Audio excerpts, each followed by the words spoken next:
Oh, hi.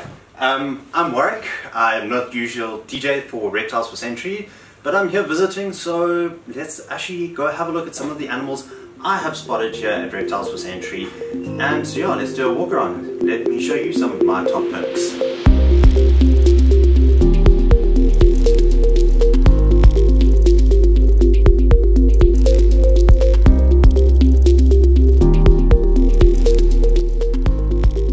Alright, so the first animal that I'm going to show up at the moment is probably one of my favorite, just due to the colors that are actually present in the animals. It's such a unique interaction. So the animal that I'm going to be looking at is a Pinstripe Cypress Enchi banana. So just the color variation and the color interaction of your normal bananas and the way that Cypress and Pinstripe interact with each other actually start to highlight the colors and start to bring out far more orange tones in the actual pattern itself, as well as the side patterns. And now for comparison, what we'll do is we'll also show off the Cypress Pinstripe, just so that you can see that when Cypress and Pinstripe meet, that it actually creates more of a color variation than what a normal Pinstripe or just Cypress by itself will do. Okay, so this here is a Cypress Pinstripe, and as you can see that Cypress is actually pulling a lot more gold in the pattern than what a normal Pinstripe would have. So it actually starts to bring more gold into both the dorsal stripes and the side patterns, and it actually starts to mute the Pinstripe in a way. It's as if somebody's taken a rubber or an eraser and started erasing out the pattern. It's just such a unique interaction that I like it, and also it actually starts to bring more white up the sides on the side patterns. So this is why Cypress and Pinstripe, I think, actually work so well together, just because of the unique interaction. Right. So if anyone in South Africa knows me, they know that I am very much a fan of the candy gene, and I'm literally candy centric because of the color variation.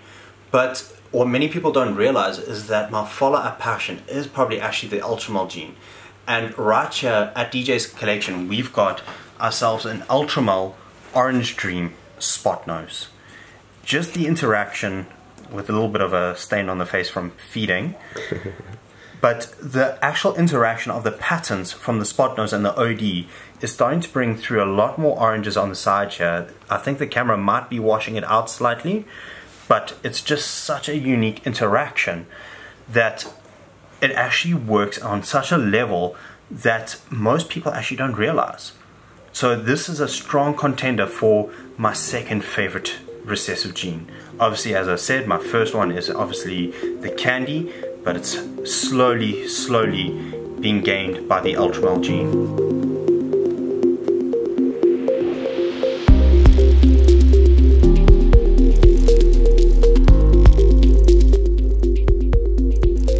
The next one that we're going to be looking at is another strong contender for one of my favorite codominant mutations, and that is the confusion gene. The confusion gene is obviously becoming quite popular across the world, and we are very lucky that DJ here at Reptiles for Century actually has confusion in their collection. And this animal being shown here is a confusion leopard het clown female. She's a little bit shy, but the interaction between leopard and confusion is such an amazing interaction because both are very pattern heavy and pattern dominating genes that they are fighting for control, and it's just such a wonderful color and thick broad patterning, especially behind the dorsal, behind the head. And the best part when confusion and confusion and leopard meet is that belly. Check out that belly. I mean, as ball python breeders, we are all fans of the crazy bellies, and this is definitely one of those animals up there that I definitely think is going to be making a huge change to this industry. So one of the genes that I've picked up that is starting to make quite a drastic comeback is actually the hypo gene, or commonly known as the ghost gene. And here at Reptiles for Century, DJ has been working with the hypo gene quite extensively, and especially when focusing on another recessive trait, and this being the black Axanthic. So over here we have a black Axanthic hypo or black Axanthic ghost, the color interaction is just incredible, and one of the reasons why black Axanthic is also one of my favorites is because as they get older they don't tend to brown out like you would with your normal Axanthic genes, but the black Axanthics actually tend to get darker. And as we know, with the ghost or the hyper gene, it kind of eliminates that darkness, so it starts to create more of that blend of silver, and it's definitely one way to go. I mean, if you guys want to see the potential of the black Axanthic gene, hop over and don't forget to go check out Canova. Justin Kabalka, he's done some amazing work with the black Axanthics. If I'm not mistaken, I think he's even produced the black Axanthic, Leopard Mojave, and a few other genes on top of that. Now, this next animal is probably going to be one of the ones that many in South Africa are probably going to laugh at me about, because when ball pythons first came into the country, wherever you turned, you could only find Mojaves. And it started to become to a point where I kind of switched off on the Mojave gene because of the fact that they were everywhere. And it got to the point where it became a bit of a running joke that people would say to me, "Oh, I've produced such a lovely animal, but you won't like it because it has Mojave in it." So, needless to say, I kind of understood the subtle hints that people were throwing at me. But over time, my thought on Mojave has changed, and this animal here is one of the reasons. So, over here we have a gorgeous Mojave red stripe double head ultramel clown. And the interaction between Mojave and red stripe is such a unique interaction, and the color changes is quite amazing.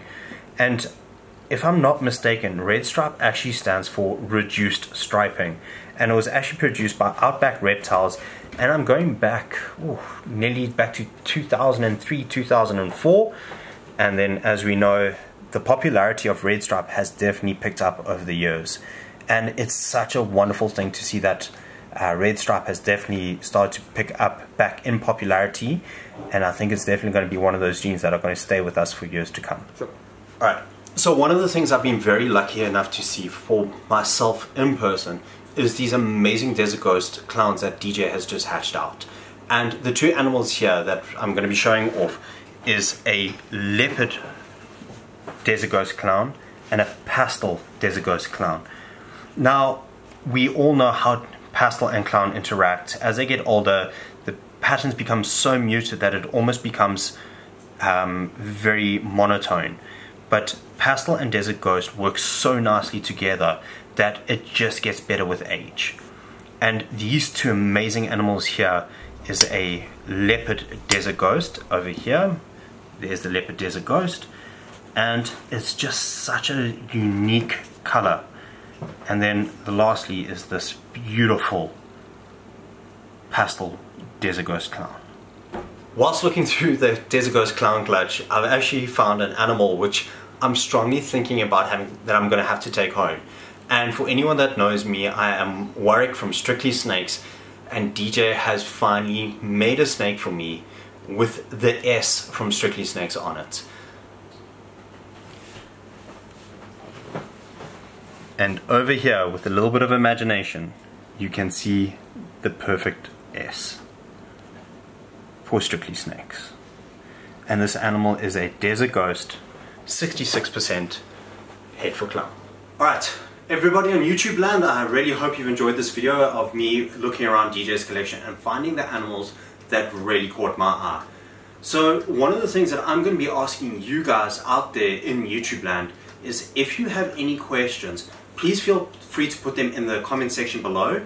DJ and I are actually planning on sitting down and having a one-on-one session and actually getting ready to answer some of the questions that you would like asked.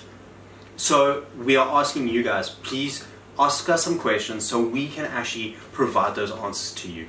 But other than that, thank you everybody for watching. I hope you found this entertaining, and I hope you found some of these animals absolutely amazing like I do. Every time I come here, I just get blown away.